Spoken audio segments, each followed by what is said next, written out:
اللهم صل على سيدنا محمد يا رب صل وسلم دائما ابدا على حبيبي.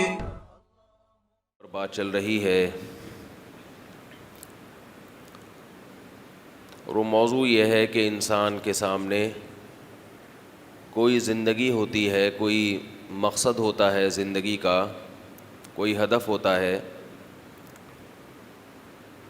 تو پھر اسے یہ فیصلہ کرنا کہ کیا صحیح ہے کیا غلط ہے یہ آسان ہو جاتا ہے. اسے وقت کے ضائع ہونے کا بھی احساس ہوگا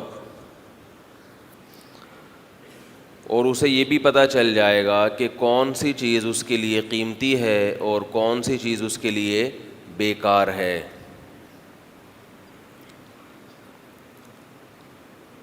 اور اگر منزل ہی کا تعین نہ ہو،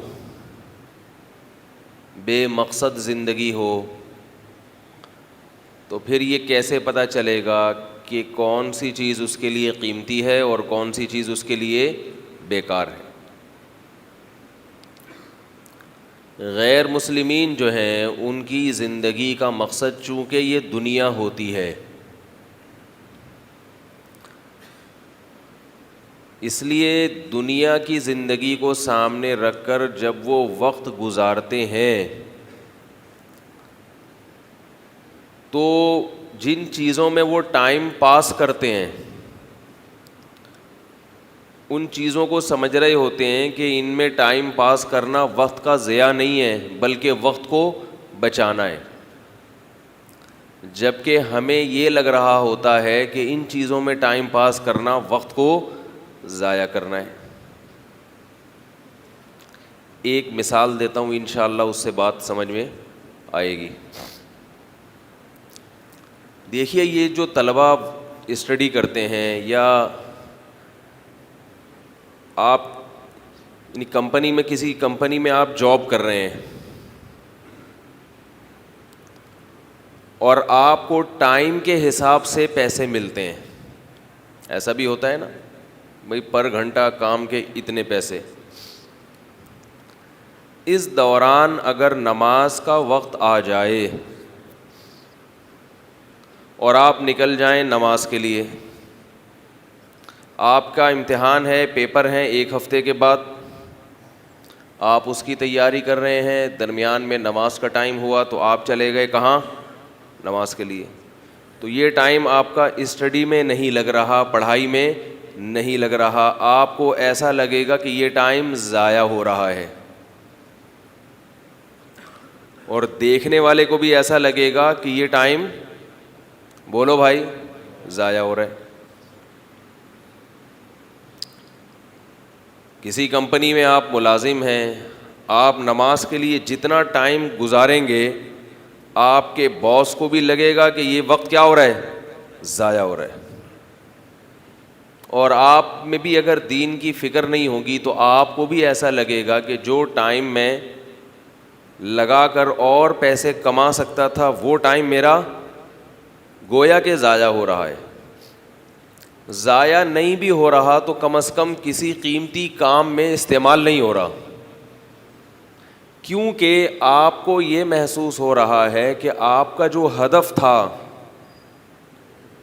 ہدف آپ کا کیا ہے؟ پیسے کمانا. ہدف آپ کا کیا ہے؟ امتحان میں کامیابی حاصل کرنا. اس ہدف میں یہ نماز کے ٹائم جو ہیں یہ رکاوٹ بن رہے ہیں کہ نہیں بن رہے؟ بھائی کیا ہو گیا؟ یہ یقیناً 5 ٹائم نمازوں کا جو آپ ٹائم نکالیں گے یہ اچھا خاصا وقت بن جائے گا. یہ ایسا لگے گا کہ یہ کسی کام میں استعمال نہیں ہو رہا، حالانکہ یہی کسی کام میں استعمال ہو رہا ہے. باقی کیا ہو رہا ہے؟ ضائع ہو رہا ہے. اب بھی سمجھ میں نہیں آتی تو ایک اور حدیث پیش کرتا ہوں.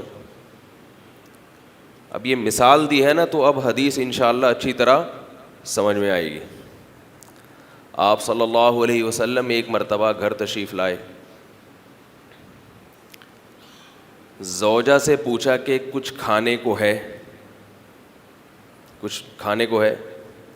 انہوں نے فرمایا کہ کسی کے گھر سے ہدیے میں سری آئی تھی, وہ میں نے صدقہ کر دی, تھوڑا سا اس میں سے بچ گیا ہے. ساری کیا کر دی؟ صدقہ. بچ گئی ہے تھوڑی سی, تو آپ نے فرمایا کہ جو صدقہ کر دی وہ بچ گئی, اور یہ تھوڑی سی, بولتے کیوں نہیں, ختم ہو جائے گی. بچی کون سی ہے؟ وہ ہے. یہ بچی تھوڑی ہے, یہ تو ختم ہو جائے گی. ہم اگر گھر پہ آئیں, اول تو آتے ہی نہیں. شادی شدہ آدمی گھر سے شروع میں تو گھر میں رہتا ہے 2-3 ہفتے, اس کے بعد گھر سے کیا ہو جاتا ہے؟ شارٹ. سالوں کا فون آتا ہے, پھر آتا ہے گھر میں, اور تھوڑا سا چکر لگائے گا, پھر گھر سے باہر. اول تو گھر پہ نہیں آتے, پھر اگر گھر پر آئیں اور پتہ یہ چلے کہ آپ نے جو کچھ بیگم کو لا کے دیا تھا وہ بیگم نے کیا کر دیا؟ کسی غریب کو صدقہ کر دیا. کیسے تیور ہوں گے, اور کیسے سیخ پا ہو جائیں گے, اور کیا 2-2 فٹ اچھلنا شروع ہو جائیں گے. کیونکہ محسوس یہ ہوگا کہ بھائی یہ تو ضائع کر دیا, اپنے لیے کمایا تھا اور فقیر کو دے کے ضائع کر دیا. تو آپ صلی اللہ علیہ وسلم کا چونکہ ویژن تھا جنت, اللہ کی رضا, تو آپ صلی اللہ علیہ وسلم کو یہ محسوس ہوا کہ جو صدقہ کر دیا ہے وہ تو اپنے ویژن کے لیے استعمال ہو گیا, باقی بچ گیا. جو تھوڑا سا رہ گیا ہے وہ کیا ہو جائے گا؟ کھا کے ختم ہو جائے گا. حالانکہ آپ صلی اللہ علیہ وسلم کے لیے تو وہ تھوڑا سا بہت ضروری تھا, کیونکہ اسی تھوڑے سر سے تو زندگی تھی. ہماری طرح تھوڑی آپ صلی اللہ علیہ وسلم سیر ہو کر کھایا کرتے تھے. آپ کی جو خوراک تھی وہ اتنی تھی کہ زندہ رہنے کے لیے جتنی خوراک ضروری ہے. لیکن اپنے گھر والوں کا ذہن بنا رہے ہیں کہ دنیا سے دل مت لگانا. بہت کم پہ آپ صلی اللہ علیہ وسلم نے گزارا کیا, بہت کم پہ, یہ بتانے کے لیے کہ یہ دنیا میرا ویژن نہیں ہے. تو اب دیکھو کہ یہ جو کاروباری لوگ ہوتے ہیں, دکان پہ بیٹھتے ہیں, کسٹمر کا رش ہوتا ہے, یہ نماز کے لیے جب جاتے ہیں نا, جو بہت دیندار ہیں وہی جاتے ہیں ایسے موقع پہ کہ جب کسٹمر کا رش ہو, قریب میں مسجد ہو جہاں آپ نے جا کے جماعت سے نماز پڑھنی ہے. ایسے موقع پہ گاہکوں کو چھوڑ کر نماز کے لیے نکلنا, یہ صرف ان لوگوں کا کام ہے جو بہت زیادہ دیندار ہوتے ہیں. چھوٹا موٹا دیندار کیا کرے گا کہ یار اکیلے اخپل طریقے سے پڑھ لیں گے. وہ کیا کرے گا؟ یار اخپل طریقے سے بعد میں پڑھ لیں گے, جلدی جلدی پڑھ لے گا, اٹھک بیٹھک لگا لے گا. تو اب رش ہے تو آپ بھاگے بھاگے جائیں گے, اور بھاگے بھاگے بولو بھائی واپس آئیں گے. دل بھی نماز کے دوران آپ کا کہاں اٹکا رہے گا؟ دکان کی طرف. اور آپ کو ایسا لگے گا کہ یہ ٹائم کیا ہو رہا ہے؟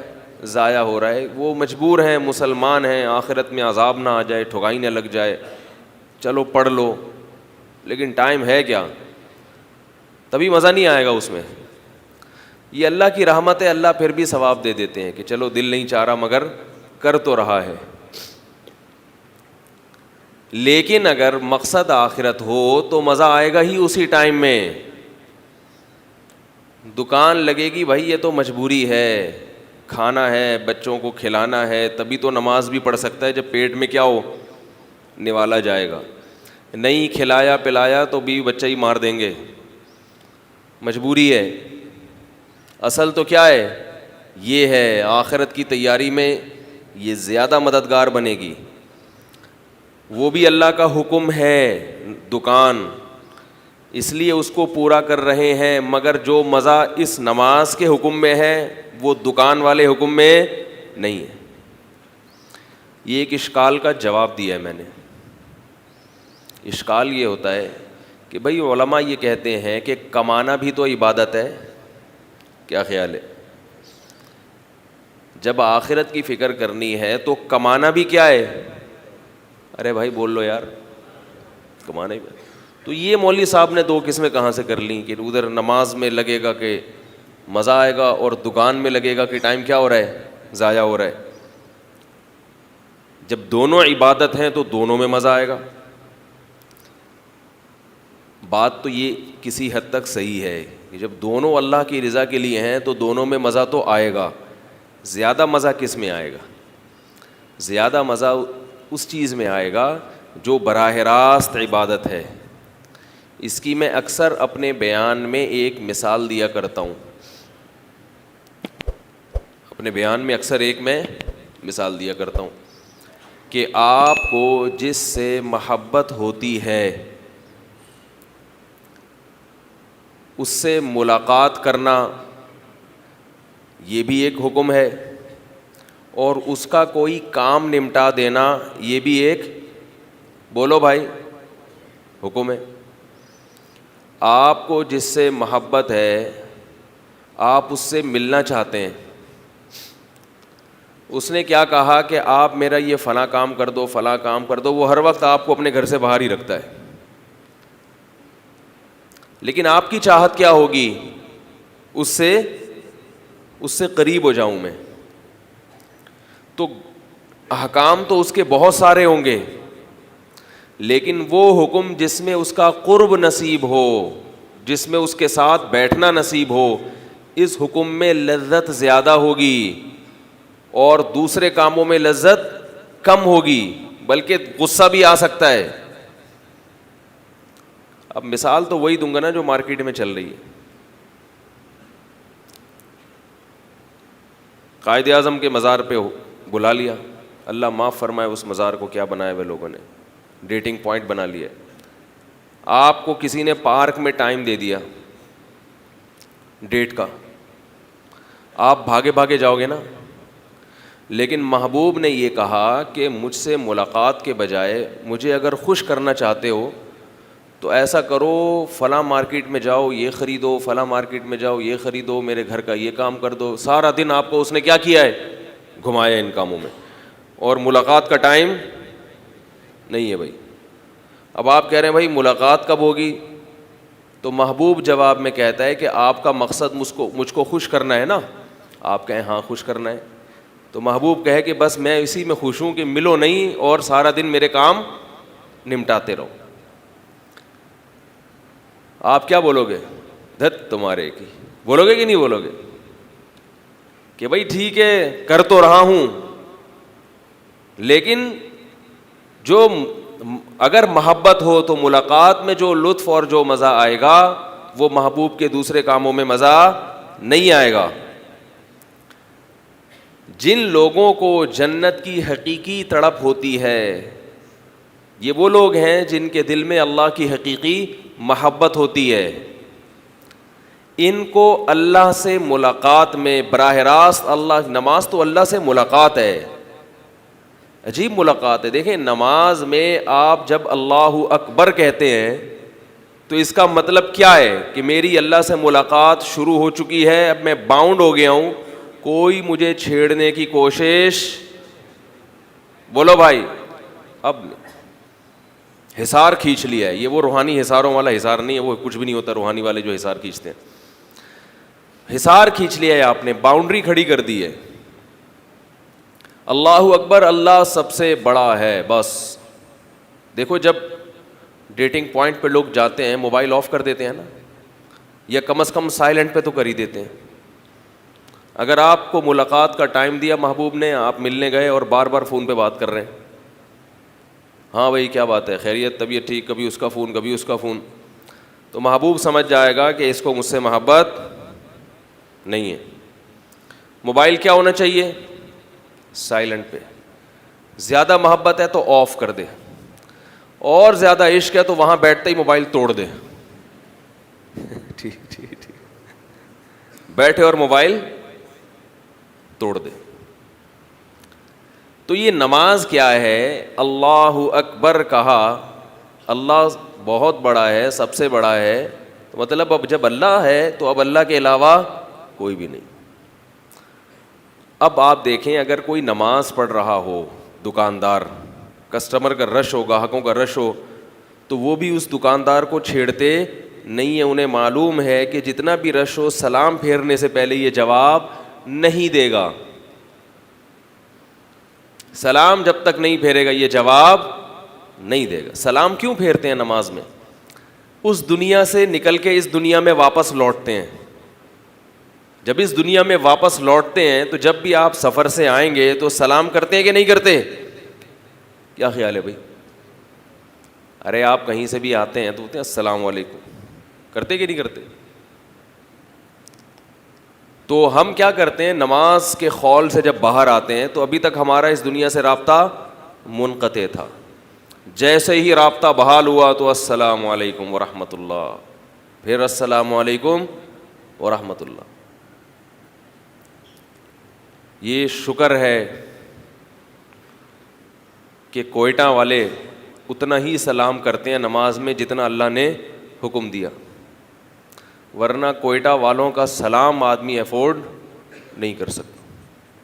کوئٹہ میں آپ چلے جائیں، کوئٹہ چمن میں کوئی محفل ہو جس میں پٹھان بھائی بیٹھے ہوئے ہوں، تو ایک گردان چلتی ہے خیریت کی۔ جب آپ گئے نا السلام علیکم کہ السلام علیکم ورحمۃ اللہ، دیغت مغت خود ندی کڑے انڈی والان خادے ٹول، ہمارے دوست نے یاد کی ہوئی تھی گردان، ان کو پشتو نہیں آتی تھی، تو وہ جاتے ہی شروع کر دیتے دیغت مغت ندی کڑے انڈی والان چینی ہتھوڑے کشمش پکوڑے، وہ پورا یاد کیا ہوا تھا انہوں نے، چینی ہتھوڑے کشمش پکوڑے۔ وہ کہتے کیا بول رہے ہو بھائی؟ کہہ رہے بھائی آپ بھی کچھ اسی قسم کی آواز آتی ہے ہمیں ٹھیک ہے، تو ہم بھی کوشش کرتے ہیں۔ اتنی لمبی خیریت چلتی ہے، اتنی لمبی خیریت، خا دے ٹول دے، خا دے ٹول دے، پھر جا کے انسان سانس لیتا ہے تو کوئی دوسرا آدمی آ گیا، اب دوسرا آیا تو پھر سب سے وہ پوچھے گا خا دے، وہ کہ خا دے ٹول، خیریت دے، خیریت، ہاں بھائی خیریت دے۔ جتنے 20 افراد بیٹھے ہیں نا، تو 20 کے 20 میں خیریت کا پورا پروگرام چلتا ہے۔ ابھی جب سکون لیا کہ اب مقصد کی بات شروع ہوگی، کوئی اور محفل میں آ گیا، اب وہ بیٹھا انڈی والان خا دے، ہاں جی ٹول دے۔ تو میں اس لیے کہتا ہوں شکر ہے کہ نماز میں اللہ نے مختصر سلام رکھا، السلام علیکم ورحمۃ اللہ، خیریت پوچھنے کی اجازت نہیں دی، ورنہ لوگ کیا کرتے ہیں السلام علیکم ورحمۃ اللہ، خیریت دیے، ٹول دے، کافی دیر کے بعد پھر ادھر سلام پھیرتے، اس کی خیریت، انڈی والان کوئی گھر میں پریشانی تو نہیں، گھر والے سب خیریت ہیں، بچے ٹھیک ہیں، کافی لمبی نماز ہو جاتی۔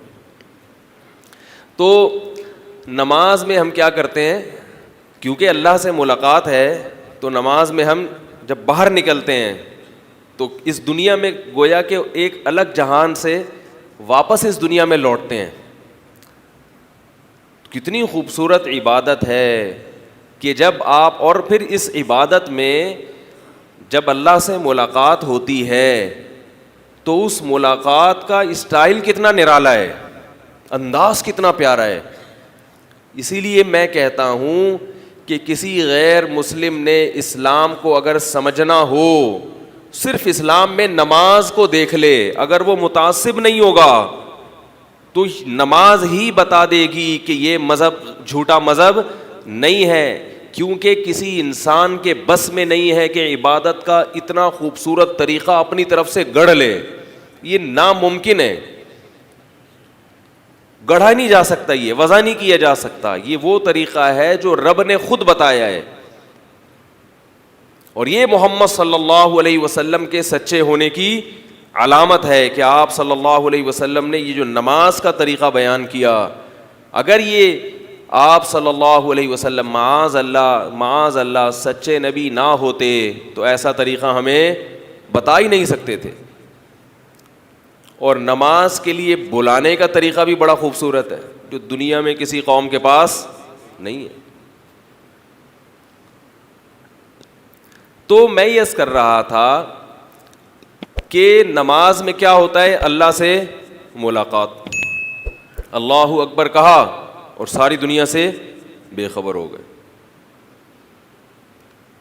پھر سب سے پہلے ثنا ہے، سبحانک اللہم وبحمدک وتبارک اسمک وتعالی جدک ولا الہ غیرک.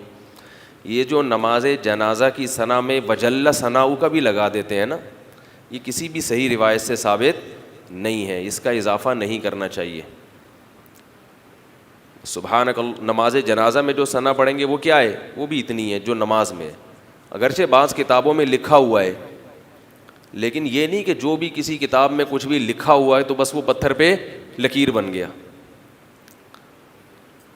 تو یہ جو وجل ثناؤک کا اضافہ ہے یہ نماز جنازہ میں بھی بولو بھائی نہیں ہے، اس کو نہیں پڑھنا چاہیے. جو ثنا ہے جو صحیح حدیث سے ثابت ہے بس وہ اتنی ہے. اس پہ میں نے ایک پوری تحقیق لکھی تھی اور جامع الرشید سے اس پر پھر فتویٰ بھی جاری کیا گیا ہے. یہ میں اس لیے کہہ رہا ہوں کہ پھر اگر میں یہ وضاحت نہیں کرتا تو پھر میرے خلاف فتوے آنا شروع ہو جاتے کہ یہ اکابر کی روش سے ہٹ گیا ہے. حضرت فلاں دامت برکاتہم نے تو لکھا ہے کہ وجل ثناؤ کا بھی پڑھے، تو یہ اپنے بزرگوں کو نہیں مانتا اور یہ نہیں ہے. تو پوری تحقیق کی ہے، اس پہ ادارے سے باقاعدہ فتویٰ شائع ہوا ہے، سمجھ رہے ہو؟ اس پہ بڑے بڑے مفتیان کرام کے دستخط ہیں. تو کوئی اس سے کچھ بھی نہیں ہوتا کہ اگر کسی بزرگ کی تحقیق سے کوئی اختلاف کر لے تو اس سے یہ نہیں ہوتا کہ یہ بزرگوں کو نہیں مانتا، سمجھ رہے ہو؟ اس سے کوئی کچھ بھی نہیں ہوتا. اس سے علماء میں اختلافات ہمیشہ سے ہوتے ہیں، فلاں کی یہ تحقیق تھی دوسرے کی یہ تحقیق ہے. پھر جو علماء ہیں وہ یہ دیکھتے ہیں کہ قرآن و سنت کی روشنی میں کون سی تحقیق زیادہ بہتر ہے. ہمارے ہاں بعض اکابر نے کسی چیز کی تحقیق کی نہیں تو ایک چیز نقل ہوتی آ رہی تھی، انہوں نے بھی اچھے اعتماد کی بنیاد پہ اس کو آگے نقل کر دیا. اگر وہ تحقیق کرتے تو نہ ہوتا ایسا. اب آپ یہ کہہ سکتے ہیں کہ بلا تحقیق انہوں نے پرانی بات کو آگے نقل کیوں کیا؟ تو بھائی ہر مسئلے کی تحقیق کا ہر ایک کے پاس ٹائم نہیں ہوتا، نہ ہر ایک میں صلاحیت ہوتی ہے، اور بعض میں صلاحیت ہوتی ہے مگر وقت نہیں ہوتا. لوگ علماء کو پتہ نہیں کیا سمجھتے ہیں کہ یہ فارغ ہیں اور ہر وقت جو ہے وہ بیٹھ کے بس ہر چیز کی تحقیق کر سکتے ہیں. ایسا نہیں ہوتا، اتنا ٹائم وقت نہیں ہوتا. ہاں یہ ضرور ہے کہ جس نے تحقیق کر لی اور آپ اس کی تحقیق پر مطلع ہو گئے اور دیکھ لیا کہ دلائل مضبوط ہیں تو پھر آپ کو اپنی پرانی رائے سے رجوع کرنا پڑے گا. نہیں کرتے رجوع پھر یہ گمراہی ہے، یہ وہ تقلید ہے جو شخصیت پرستی کہلاتی ہے.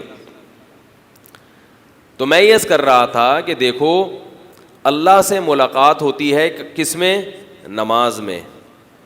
تو اب اللہ نے ہمیں یہ بھی حکم دیا کہ دکان پہ بھی بیٹھو، حکم دیا نا اللہ نے یہ بھی حکم دیا کہ بھائی یہ بھی کرو وہ بھی کرو. لیکن جب اللہ اپنے گھر کی طرف بلاتا ہے کہ اب آ جاؤ ملاقات کا ٹائم شروع ہو گیا، تو پھر خوشی خوشی جاتا ہے انسان اللہ کے گھر میں کہ اصل جو میرا مقصد تھا اللہ کی رضا، اصل مقصد کیا تھا اس دنیا میں کیوں آیا ہوں؟ اللہ کو راضی کرنے کے لیے. تو اس مقصد کی طرف دوڑنے کا اصل وقت اب شروع ہوا ہے. اور یاد رکھو جو دنیا میں نماز میں دوڑے گا اللہ کی طرف جائے گا، اللہ کی طرف پہنچنے میں پہل کرے گا، اگلی صف میں کھڑا ہوگا، قیامت کے دن جب دربار لگے گا تو حدیث میں آتا ہے کہ اس وقت بھی وہ سب سے آگے ہوگا. یہ جو سستی والی نماز ہے نا کہ سب سے آخر میں آئے، سب سے پیچھے کھڑے ہوئے ہیں اور ہمیشہ 2-4 رکعتیں نکل رہی ہیں، تو جب قیامت کے دن اللہ کا دربار لگے گا تو بھی جگہ کہاں ملے گی؟ سب سے پیچھے جگہ ملے گی. اللہ کہیں گے جیسے میرا دربار جب دنیا میں لگتا تھا تو اس وقت تم جہاں کھڑے ہوتے تھے آج بھی. دیکھو لوگ شخصیتوں سے ملنے کے لیے کتنا تڑپتے ہیں جس سے انسان کو محبت ہو کہ کاش اس سے ملاقات ہو جائے، کاش اس سے ملاقات ہو جائے. سوچو جو اللہ کی ذات ہے جس کے دیدار کے لیے انبیاء ترسیں گے، پیغمبروں کو شوق ہوگا کہ اللہ کا دیدار ہو جائے، تو اس ذات کے دیدار کے لیے قیامت میں کس قدر تڑپ ہوگی انسان کے دل میں. کیونکہ ابھی تو ہم نے اللہ کو دیکھا نہیں ہے، اس لیے ہمیں یہ بات اتنی اہم نہیں لگتی. جب اللہ کا جلال ظاہر ہوگا قیامت کے دن، اللہ کا جمال ظاہر ہوگا، تو انسان کی سب سے بڑی تمنا اللہ کی زیارت ہوگی. سورہ مطففین میں اللہ تعالیٰ کا ارشاد ہے کلا انہم عن ربہم یومئذ لمحجوبون. یہ لوگ جو ناپ تول میں کمی کرتے ہیں نا, ڈنڈی مارتے ہیں, سورہ مطففین ان لوگوں کے بارے میں نازل ہوئی ہے. ناپ تول میں کمی کرنا, باٹ ٹیڑھے میڑھے رکھے ہوئے ہیں, جتنا مانگا جا رہا ہے اتنا نہیں دے رہے, تھوڑا سا کہیں سے. پیٹرول پمپ والے تو بہت کر رہے ہیں. یہ پیٹرول پمپ, ایک پیٹرول پمپ ہے, مجھے کسی نے, میں وہاں سے اکثر پیٹرول ڈالتا ہوں, تو مجھے کسی نے کہا کہ پیٹرول پمپ والے عام طور پر ڈنڈی مارتے ہیں. میں نے کہا آپ کے پاس کیا ثبوت ہے؟ انہوں نے کہا اس کا بہترین ثبوت یہ ہے کہ آپ کبھی کوئی بوتل لے کر جائیں جس میں 1 لیٹر 2 لیٹر 3 لیٹر 4 لیٹر کا پورا پیمانہ وہی نشان لگے ہوئے ہوں, تو اس کے لیے وہ کہے گا فلاں جگہ سے ڈالیں آپ, اس کے لیے پمپ کیا ہوگا, الگ ہوگا, کیونکہ اس سے فوراً پتہ چل جاتا ہے کہ 2 لیٹر کا مطلب کتنا ہے. اگر 2 لیٹر فل بھر رہی ہے, 2 لیٹر والی بوتل فل ہو رہی ہے, تو کتنا پیٹرول ہے؟ بولو نا بھائی, 2 لیٹر. گاڑی میں یا بائک میں تھوڑی پتہ چلتا ہے. تو میں نے ایسا ہی کیا, میں گیا, میں نے کہا بھائی 2 لیٹر ڈال دو یا 3 لیٹر ڈال دو, لیکن یہ بوتل میں ڈالو. حالانکہ اس کے پاس رش بھی نہیں تھا. یا تو ہوتا نا گاڑیاں لائن سے لگی ہوئی ہوتی ہیں, بوتلوں والے ادھر چلے جائیں اور گاڑیوں والے ادھر آ جائیں. اس کے پاس جتنے پمپ ہیں وہ سب خالی ہیں, یعنی اس کے پاس کوئی رش بھی نہیں تھا. تو مجھے کہا کہ وہاں سے ڈلوائیں جا کے, وہ بندہ کھڑا ہوا ہے وہ ڈال کے دے گا.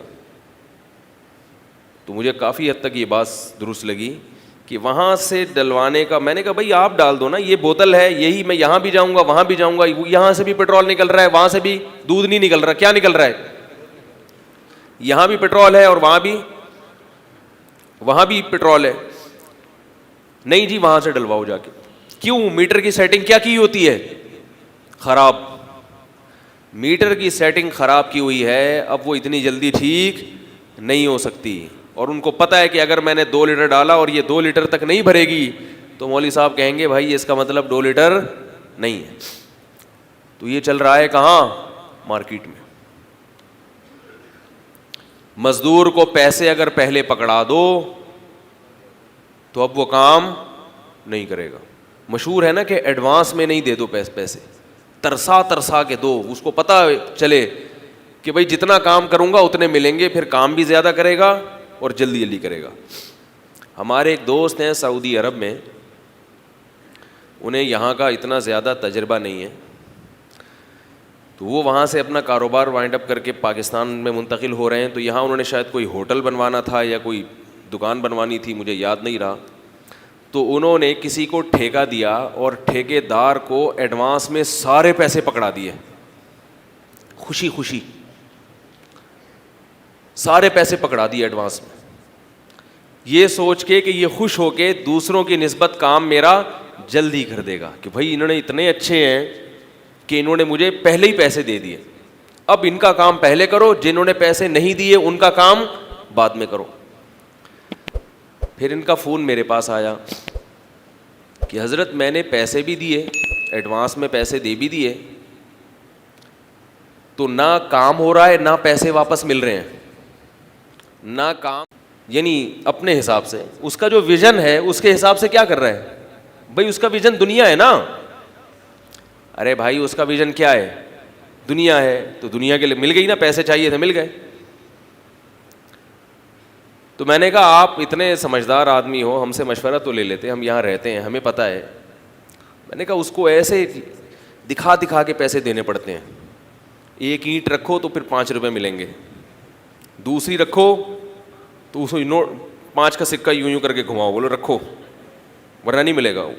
وہ لینے کی کوشش کرے ہٹا لو, تو اس کو پتہ ہے جب تک یہ اینٹ نہیں رکھوں گا پیسے, وہ ایسے کر کے رکھے گا اور پیسے لے گا. ایسے ہوگا تو عمارت تیار ہو جائے گی.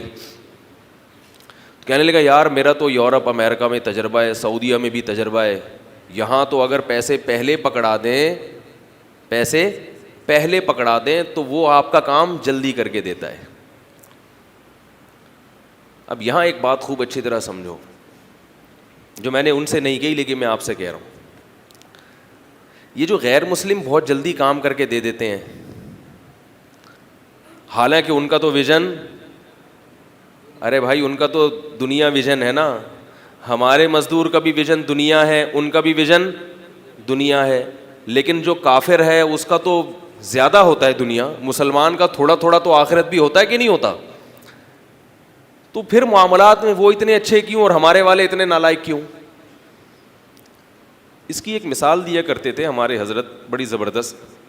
ہندوستان میں جو ہندو تھے نا, ہندو بنیے, وہ معاملات میں صاف تھے, چیز بھی سستی دیتے تھے اور وقت پہ چیز پہنچا دیا کرتے تھے. جو مسلمان تاجر تھے نا, علماء صلحاء کی بات نہیں کر رہا, جو عام طور پہ تاجر, ان کی چیزیں بھی مہنگی ہوتی تھیں اور کسٹمر کے ساتھ زیادہ اچھا سلوک بھی نہیں تھا. تھوڑی سی کسٹمر نے بدتمیزی کی, بولے چل بھائی نکل یہاں سے, پتلی گلی سے لینا ہے لے, ورنہ پتلی گلی سے نکل یہاں سے. ہندو کیا کرتے تھے کہ کسٹمر نے گالیاں بھی دے دیں تو کوئی بات نہیں سرکار, کوئی بات نہیں سر, برداشت کرو برداشت کرو برداشت کرو, اچھے اخلاق, تھینک یو. تو ایک دن ایک عالم کے پاس یہ کیس آیا کہ بھئی وہ ہندو ہے, وہ تو چیز بھی سستی دے رہا ہے اور کسٹمر کی گالیوں کو بھی کیا کر رہا ہے, برداشت, اور یہ مسلمان تاجر وہ سنا دیتا ہے. میں نے آپ کو واقعہ سنایا تھا نا ایک دفعہ, ادھر ایک سبزی بیچتا تھا, ایک پٹھان تھا یہاں ہمارے علاقے میں, ادھر ہی کہیں بیچا کرتا تھا, پتہ نہیں کہاں چلا گیا. تو میں اس سے سبزی لیا کرتا تھا. ایک دن میں نے دیکھا ہے کہ ایک خاتون آئی ہیں اور اس کو سبزی واپس کی اور کہنے لگی کہ تم چور ہو, تم نے مجھے غلط سبزی دی ہے. حالانکہ میں جانتا تھا وہ بیچارہ بہت ایماندار آدمی تھا. اس پٹھان کو آ گیا غصہ, اس نے کہا کیسے کہہ دیا کہ میں چور ہوں؟ اس نے کہا دیکھو تم نے یہ ٹماٹر مجھے جو دیے ہیں یہ تھوڑے گلے یعنی کچھ اچھے ہیں اور کچھ اس میں سے گلے ہوئے ٹماٹر بھی ہیں. اب وہ خاتون سے لڑنے لگا. اس نے کہا کہ بھائی یہ تو آپ نے اپنی خوشی سے اپنے سامنے سے اٹھائے ہیں, اس میں اگر گلے بھی آ گئے تو یہ آپ کی مرضی سے آئے ہیں نا. کراچی میں جو رواج ہے وہ تو یہ کہ آپ خود اٹھاتے ہیں اپنی مرضی سے, تو اس میں میرا قصور تھوڑی ہے. اب جب تھوڑی سی بحث ہوئی تو اس خاتون نے کہا چلو کوئی بات نہیں, میں معافی مانگتی ہوں, یہ ٹماٹر آپ لے کے مجھے دوسرے دے دو. وہ خاتون اس کی پرانی کسٹمر تھیں. اس نے کہا اب آپ کو نہیں دوں گا, ختم. نہیں آ رہی بات میرا خیال ہے. اب آپ سے جو یہ تعلق ہے یہ کیا ہے, ختم, جاؤ واپس رکھو, پیسے واپس لو. کہہ رہی بھائی دے دے مجھے یہ. کہہ رہے نہیں تم نے ہم کو چور کیوں بولا؟ بات آ رہی ہے سمجھ میں؟ نہیں آ رہی میرا خیال ہے. تم نے ہم کو چور کیوں بولا؟ ہم داڑھی بھی تھی اس کی بیچاری. اس نے کہا ہم جو ہے کون سی حرکت ہے جس سے تمہیں یہ لگا کہ اتنا بڑا تانا کیوں دیا؟ ہم چور ہوتا تو یہاں کھڑے ہو کر ٹھیلا بیچ رہا ہوتا, ٹھیلے پہ سبزی بیچ رہا ہوتا یہاں پہ. اب وہ بیچاری عورت میرے سامنے کھڑی ہے, وہ کہہ رہی ماں سی پٹھان معاف کر دے. وہ کہہ رہا نہیں ہم کو چور کیوں بولا, نہیں ملے گا. مجھے بڑا اچھا لگا اس کا یہ منظر. مجھے کیا لگا؟ اس کی یہ بد اخلاقی اچھی لگی. نہیں آ رہی بات. صورتاً یہ بد اخلاقی ہے مگر حقیقت میں اچھے اخلاق کی علامت ہے. کیونکہ جو چور ہوتا ہے اسے اگر کوئی چور کہہ دے تو اتنا غصہ نہیں آتا. اس کو غیرت آئی کہ عزت پہلے ہے, ٹماٹر بعد میں, پیسہ بولو بھائی بعد میں. عزت کا جنازہ نکال کے کاروبار نہیں کرنا.